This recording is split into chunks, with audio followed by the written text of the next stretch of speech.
Alrighty, we are here in Stormworks and I'm going to do a really basic autopilot tutorial, so let's get into it. So here I'm going to show you basically what we're going to do. So I know a lot of people are normally, I think, overwhelmed and a little bit confused whenever it comes to autopilot systems, and there are a lot on the workshop, but they can get to be quite confusing, and lots of them appear not to be working, or you don't understand how they're supposed to be set up, all of that. So I'm going to go over how they all work, what they're actually doing, and a little bit of math and all of that fun stuff that I know you all will love to get it actually running. I'm not going to go into how the math all works because I don't like that stuff, but I will show you what works. So right off the bat, what do we want for an autopilot? Basically, we want to go into the map. We can right click on the map and we can do set waypoint.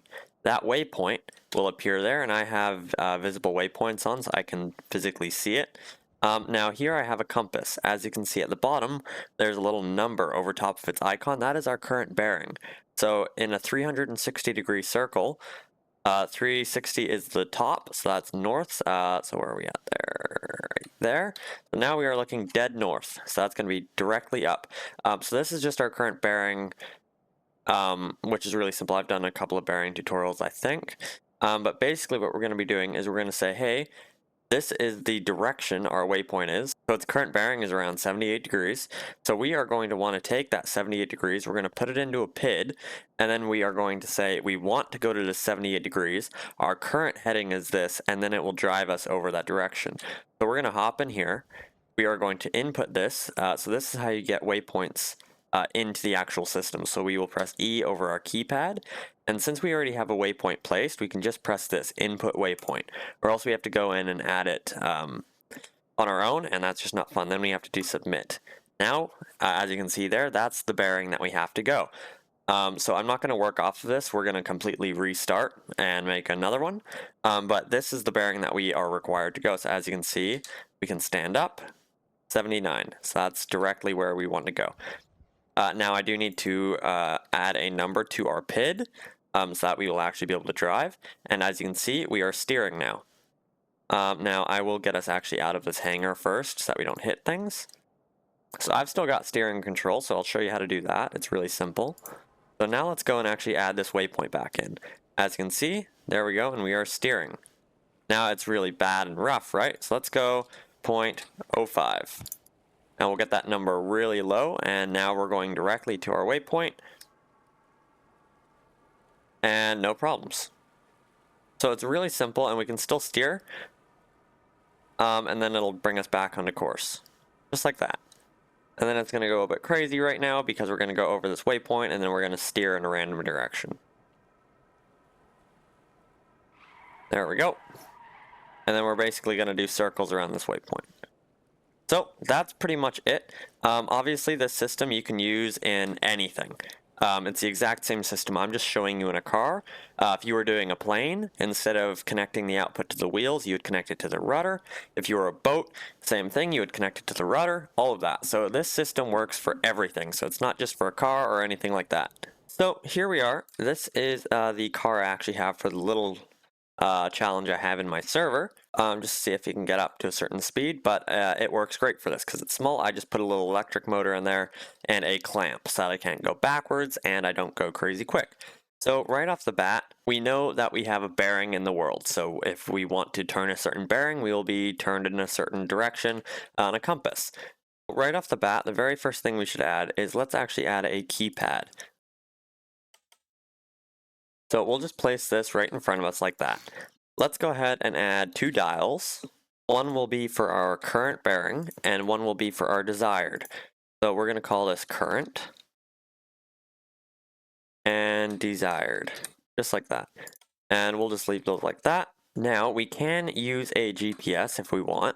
It adds a little bit of detail to your build, whatever you want. It'll work the exact same, but if you use this way of doing it, you'll have a lot more parts. Basically, you'll have the GPS and the compass, but if you use the physics sensor, so if you go and grab this thing, it outputs a ton of all of that data, all on composite nodes. So we have to turn on arrows so we can tell that it's facing the right direction. As you can see there, we want the right going right and the arrow going forwards like that. if you have it backwards or anything like that, you'll be driving and it won't steer you in the right direction or something like that. Or you won't get your correct bearings. So it's very important to get that all the right direction. Now I'm going to show you using that, the physics sensor, because it is a lot less parts. If you don't want to use the physics sensor, you can go and actually grab the GPS. You can place that down and you can grab a compass sensor. You'll want the compass sensor, not the compass ball, and that will get you your compass heading. Now let's get into the microcontroller. So let's just build a big block out here. We'll put the micro way out in front. We'll go and grab our blank microcontroller. Throw that way up here. Let's go and delete all of that. Now let's make this a bit bigger. It's not a super big system. This one's super simple, so it won't have too much in it. Let's just call this AutoPilot. So first things first, let's actually try and get our current bearing. So what are we going to need? We are going to need 2 nodes. This one node here is going to be for our physics sensor, and that will be a composite input because we're going to input all of our data into here, and that will give us a long list. Here, I'll put the list up on there so you can see them all. But this block basically replaces like 10 other things, so it's really useful actually. The next thing we are going to do is we are going to call this our current bearing. So let's make this a number, and that will be an output. There we go. So we were going to put this down here. We're going to move everything out of the way. It's always nice to move things out of the way so that they don't get piled up and then you end up not being able to see it. We're actually going to go and grab this single function. And we're going to throw this over here, and then we are going to grab a composite read over here number, just like that. Now we'll plug that into there, plug that into there, and plug that into there. Now what we're going to do is we are going to have to do a little bit of an equation here because the compass sensors, same with the compass, only output 0 to 1. Our bearing, if you remember, goes to 360. So it's very important that we get more than that 1. 1 is 360. And we need to convert that into our bearings, that it says 360 instead of 1. So we're going to go into this function, and here is what we are going to put in. We're going to go 2 brackets, negative x times 360, another bracket, plus 360, bracket, percent 360. So that is going to convert our current compass heading, and that's going to give us a bearing. So we're going to get a 360-degree number if we are heading north. Now the compass is channel 17, so that's how composite works. So basically we're going to be reading channel 17, which is the compass from our physics sensor. So we're going to update this, and let's go and actually connect things up. So our current bearing is going to go to our current bearing. This is going to go to our data on our physics sensor. So let's spawn this in and let's go and see if we actually get the right bearing. So we've got our compass here. We are facing roughly 130, 133-ish. And there we go, 133.05. We can drive around. And, oh, that'll change. I don't have steering hooked up. But you can see it changing a little bit. So that just gave us our degrees. So that is the equation you can use to take any compass number and turn it into a degree, which is incredibly useful, and you need it for this kind of thing. What we're going to do now is we are going to go and actually try and get the required heading. I'm going to use the GPS block. I normally honestly use them on mine, just because it adds a little bit of like kind of detail. And I really don't mind having the extra nodes. You can use this if you want. It really doesn't matter either way. But we are going to go into here now, and we are going to grab a couple of nodes. We're going to grab 4 right here. See, if you used the physics sensor, you'd only need 2. We'll call this GPS X, GPS Y. This will be our keypad A. And our keypad B. The keypads use A and B instead of X and Y, which is quite annoying. But it's really not that big of a deal. Now those are all inputs. And we're going to have one more, and that is going to be an output. And we will call this desired heading.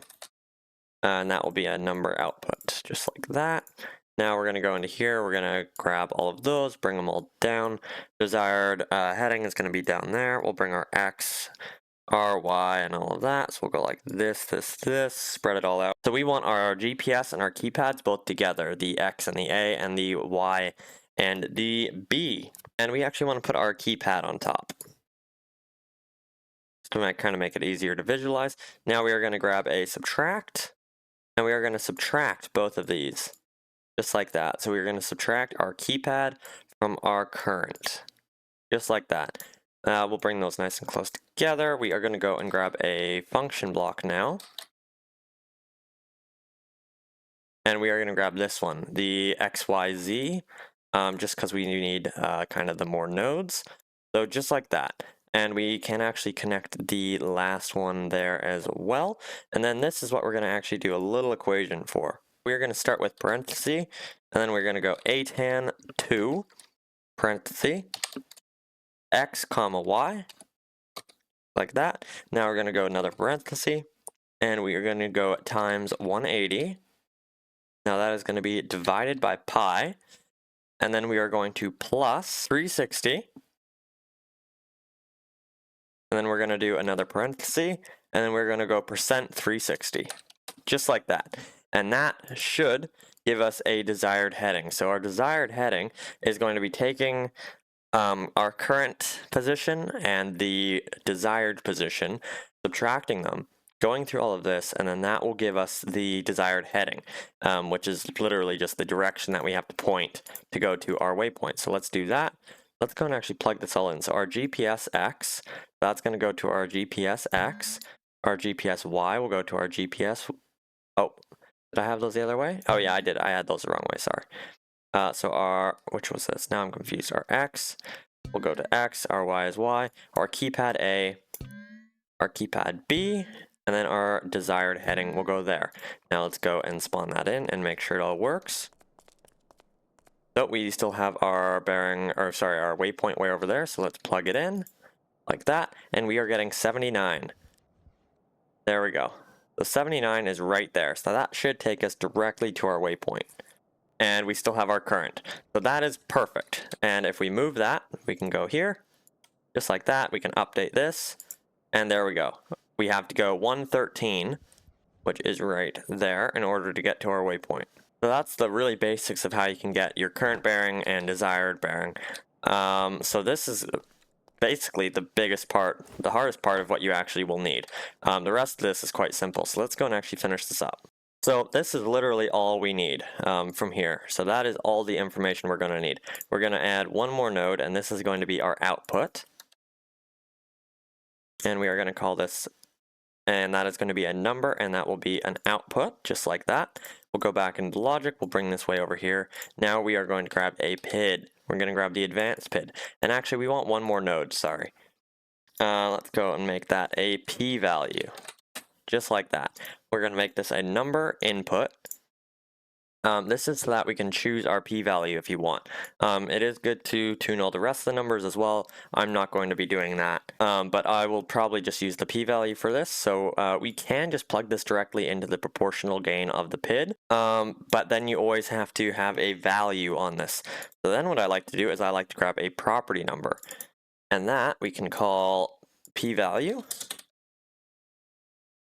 And now we can just input a value whenever we go to the select tool. So I'll show you.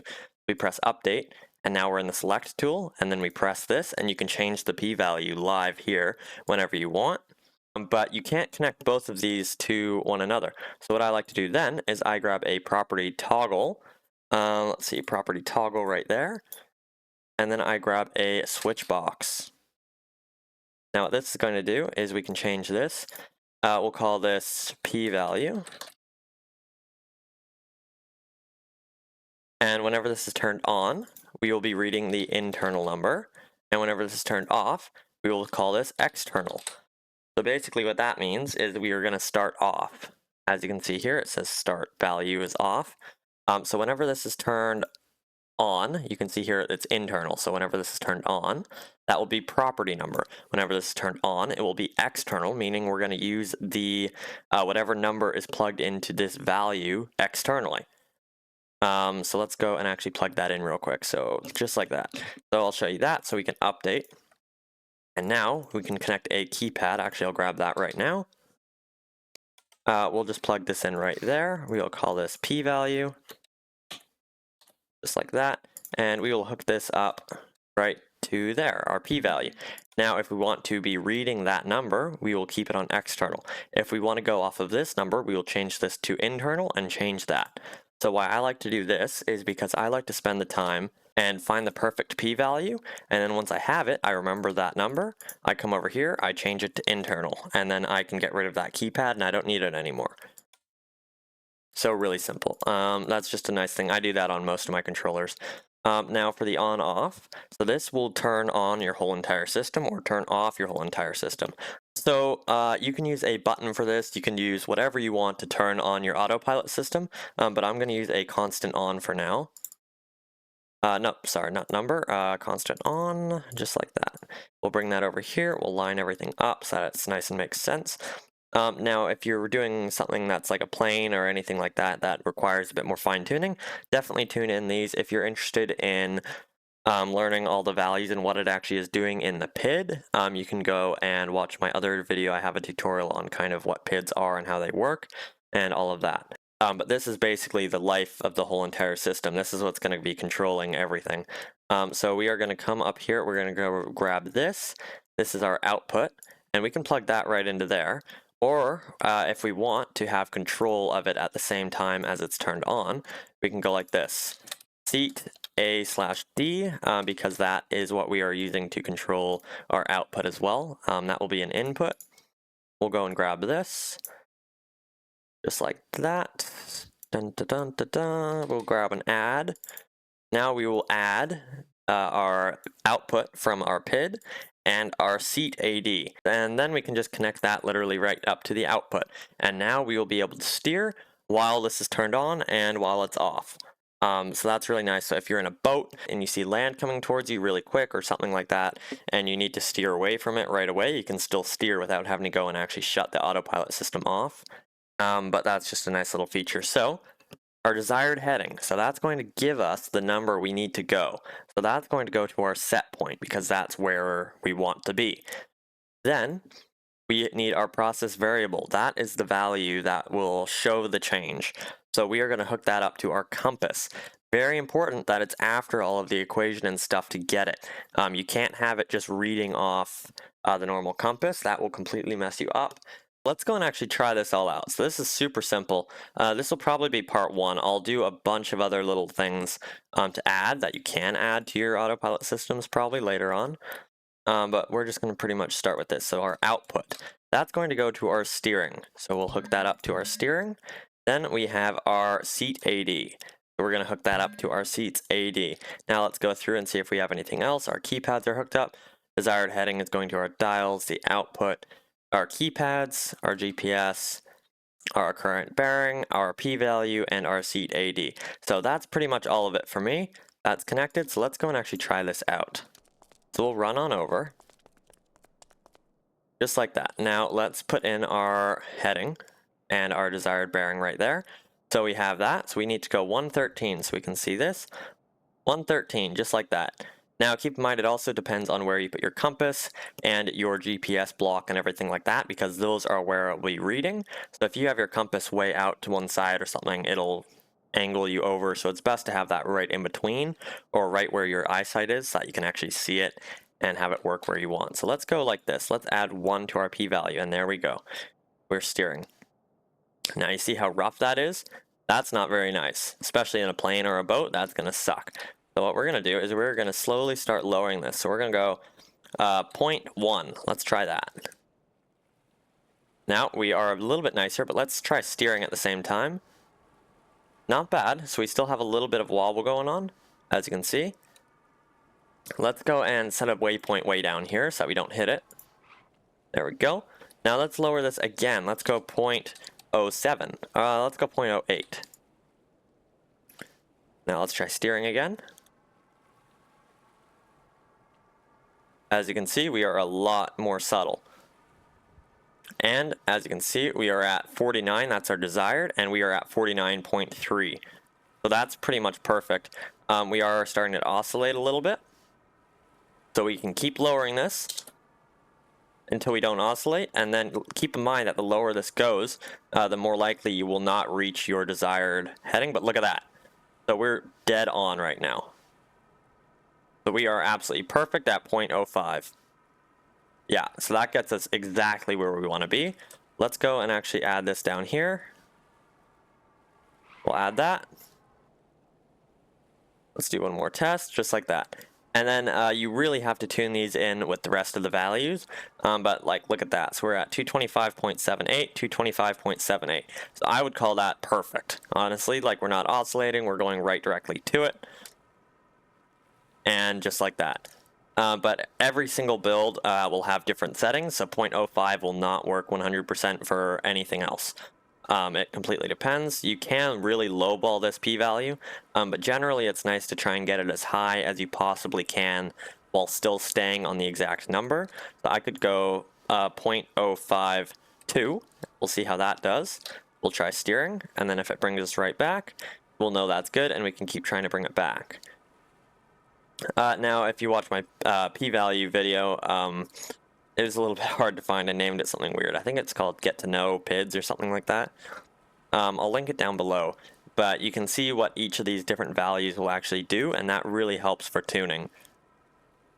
But yeah, I think that's pretty much it. So I'll do a couple more little videos of different things you can add, like things like how much further you have to go. All of that fun stuff. But yeah, so that's pretty much it. I do hope you find this helpful, and I hope you can get some work on autopilots going. And yeah, thanks for watching.